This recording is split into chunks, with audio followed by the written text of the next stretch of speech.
Hi, if you're watching this video, you're probably wondering what a unique layout is.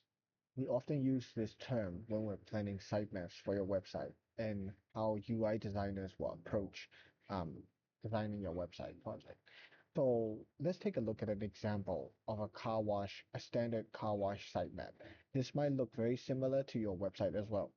It will feature an about page and a service page and projects and contact us. But the client in this case wants to expand services page into three different services. And furthermore, they want to make when the users click on each service, they want to expand into another page that goes into detail about each service. And here begs the question, are we going to create a unique layout or a standard layout? And what's the difference? What's the benefits and pros and cons? Unique layout essentially is unique layout. You are creating a unique design for each service.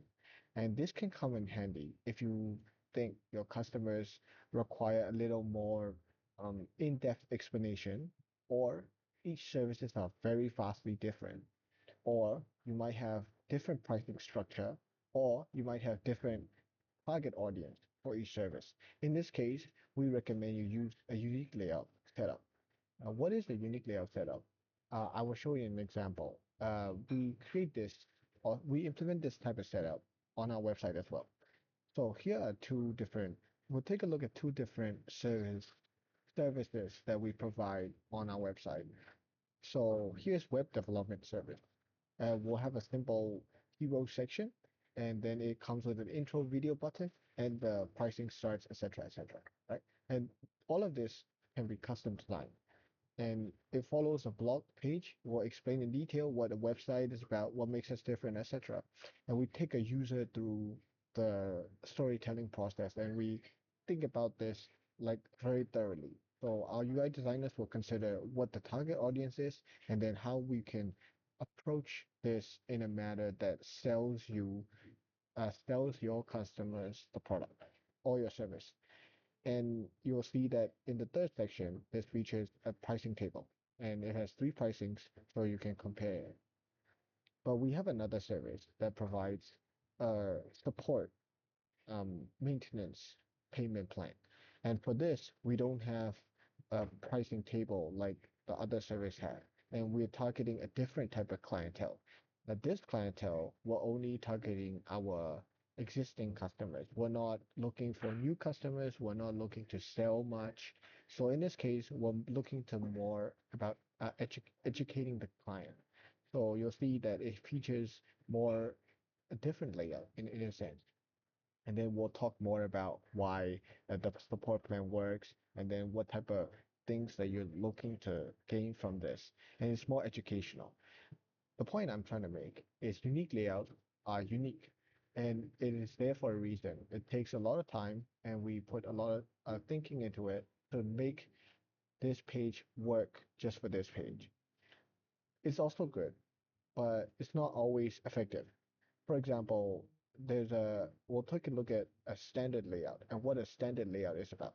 Standard layout is often used when you're looking for more into speed, scalability, and you're looking to have the content uploaded more by your staffs who probably won't be thinking a lot, right? So for example, if a website has a lot of projects, over 100, you don't want to be putting all the focus on creating a unique page for each of the projects. You might want to consider standard layout. What is a standard layout?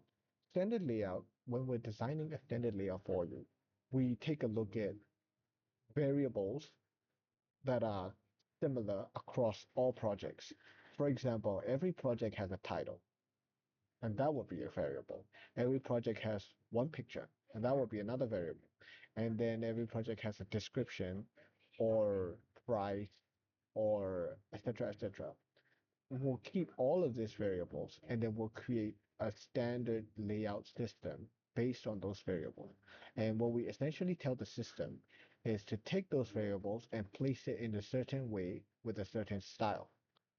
And what this does is from your staff's perspective, they will only have to up upload these variables to the system, and then the system will design them and create a brand new, properly designed standard project page.